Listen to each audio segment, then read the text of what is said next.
আসসালামু আলাইকুম। আমি doctor Abu Bakr Siddique, Monima homeo complex, Mohammadpur, Dhaka.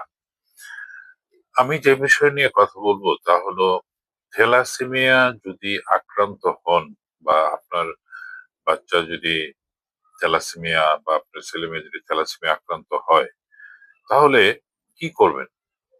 Homeopathic চিকিৎসা নেবেন না অ্যালোপ্যাথিক চিকিৎসা নেবেন? প্রথমে আগে নির্ণয় করবেন যে আপনি কি ধরনের থ্যালাসেমিয়া আক্রান্ত। থ্যালাসেমিয়া ট্রেট বা মেজর বা ইন্টারমিডিয়া বা মাইনর, আসলে এটি শনাক্ত ইমার্জেন্সি এই কারণেই, কারণ সেইভাবে আপনি ডিসিশন নেবেন। যদি ট্রেড থাকে তাহলে কোনো চিকিৎসা নেওয়ার প্রয়োজন নেই। যদি মাইনর থাকে তাহলে আপনাকে সতর্ক থাকতে হবে এবং আপনাকে অবজারভেশন রাখতে হবে যে ওর আসলে কি কি অসুবিধা, সেই অনুযায়ী ডাক্তারের পরামর্শ অনুযায়ী ওষুধ খাওয়ালে বাকি এই প্রবলেম গুলি ঠিক হয়ে যায়। আর যদি দেখেন যে রক্ত দেওয়া লাগে তাহলে সেটাও আপনার 6 মাসে একবার বা 1 বছরে একবার দেওয়া লাগতে পারে। আর থ্যালাসেমিয়া মেজর যে যদি হয় তার এই বেটা থ্যালাসেমিয়া মেজর সাধারণত বেশি হয়। এটা যদি হয় তাহলে আপনাকে মেন্টালি প্রতি মাসে রক্ত দেওয়ার জন্য প্রস্তুত থাকতে হবে। ব্যতিক্রম আছে, কারো আছে 3 মাস পরে রক্ত দেওয়া লাগে, কারো আছে 1 মাসে দেওয়া লাগে, কারো আছে 2 মাস পর পর দেওয়া লাগে। তবে এমনও দেখা যায় যে ম্যাক্সিমাম ক্ষেত্রে দেখা যায় যে প্রতি মাসে রক্ত দেওয়া লাগে। আবার এমনও ব্যতিক্রম আছে যে 1 মাসে 2 বার রক্ত দেওয়া লাগে। এখন বাঁচিয়ে রাখার জন্য রক্ত দেওয়া লাগবে, এটা আমি যেরকম বলি ঠিক সেরকম অ্যালোপ্যাথিক ডাক্তাররা ওনারাও ঠিক সেভাবেই বলে। কিন্তু আমি একজন হোমিও ডাক্তার হিসেবে যেটা বলবো, হ্যাঁ ঠিক আছে বাঁচিয়ে রাখার জন্য রক্ত দিবেন, কিন্তু আমরা সেটা কখন, যদি হিমোগ্লোবিন 6-এর ঘরে আসে বা 7-এর ঘরে আসে তখন আপনাকে রক্ত দিতে হবে। কিন্তু আমরা যে ওষুধগুলি প্রদান করি সেটি রক্তকে, মানে রক্তের উৎপাদন বৃদ্ধি করে এবং রক্ত ভাঙ্গাকে 100% বন্ধ করতে পারে না, তবে মানে পার্সেন্টেজ কমিয়ে আনে।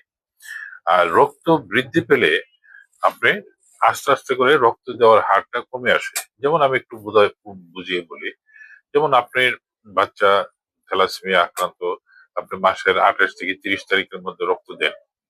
আপনি হোমিওপ্যাথিক চিকিৎসা গ্রহণ করলেন, একটা কোর্স হয়তো 1.5 মাস 2 মাস যায়। একটা কোর্স খাওয়ার পরে কি রেজাল্ট পাবেন? যে রেজাল্টটা পাবেন, যেমন আপনার বাচ্চার খাবারের রুচি বাড়বে, তার চঞ্চলতা বাড়বে, তার মানে শারীরিক গ্রোথটা মানে পজিটিভ আসবে। পাশাপাশি আপনি যে 30 তারিখে যে রক্ত দিতেন সেটা আপনার 30 তারিখে দেওয়া লাগবে না, সেটা হয়তো পরের মাসের 10 তারিখ বা 15 তারিখ রক্ত দেওয়া লাগতে পারে। এই যে যে পার্থক্য, সময়ের যে ব্যবধান, এটাই আপনার প্রথম ডোজের সফলতা। এভাবে করেই আপনি প্রতি ডোজে 10 দিন 15 দিন করে পাবেন। একসময় 2 মাস পরে রক্ত দিবেন, একসময় 3 মাস, একসময় 6 মাস, একসময় 1 বছর, একসময় হয়তো রক্ত দেওয়া লাগবে না। কিন্তু ধৈর্য হারালে চলবে না। এখানে কেন আমি আপনাকে হোমিওপ্যাথিক চিকিৎসায় ঔষধ খেতে বলবো, এই কারণেই বলবো যে এলোপ্যাথিক চিকিৎসা আপনি যখন রক্ত দিবেন বাঁচিয়ে রাখার জন্য, তখন আপনার এই শিশু বা আপনি ক্রমান্বয়ে রক্তের উপর ডিপেন্ডেন্ট হয়ে যাবেন। তার মানে কি, আপনি এই মাসে রক্ত দেওয়া লাগতেছে 30 তারিখে, পরের মাসে দেখা গেলো আরো 3 দিন আগে রক্ত দেওয়া লাগতেছে। এভাবে আস্তে আস্তে করে একসময় দেখা গেলো যে আপনার মাসে 2 বার করে রক্ত দেওয়া লাগতেছে। একসময় দেখা যাবে যে আপনার শারীরিক গ্রোথটা ঠিক হচ্ছে না। একসময় দেখা যাবে যে আপনার প্লীহা আক্রান্ত হয়েছে, প্লীহা বড় হয়ে গেছে। আবার দেখা যাচ্ছে যে আপনার চেহারা হলুদ হয়ে যাচ্ছে। আপনি জন্ডিসে আক্রান্ত হচ্ছেন। আপনার হাড়গুলি সঠিকভাবে বৃদ্ধি পাচ্ছে না। আপনার চামড়ার নিচে গোটা গোটা হয়ে যাচ্ছে। এই ধরনের নানান জটিলতায় আপনি আক্রান্ত হবেন।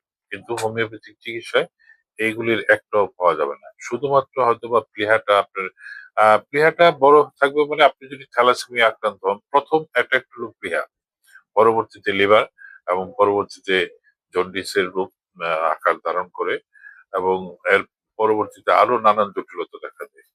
কিন্তু হোমিও চিকিৎসা নিলে এই সমস্যাগুলি থেকে অনেক দূরে থাকবেন। আর সবচেয়ে বড় যেটা হলো যে দীর্ঘদিন ওষুধ খাওয়ার পরে আপনার বাচ্চা বা আপনি থ্যালাসেমিয়া আক্রান্ত, এই লক্ষণটা আপনার শরীরে থাকবে না।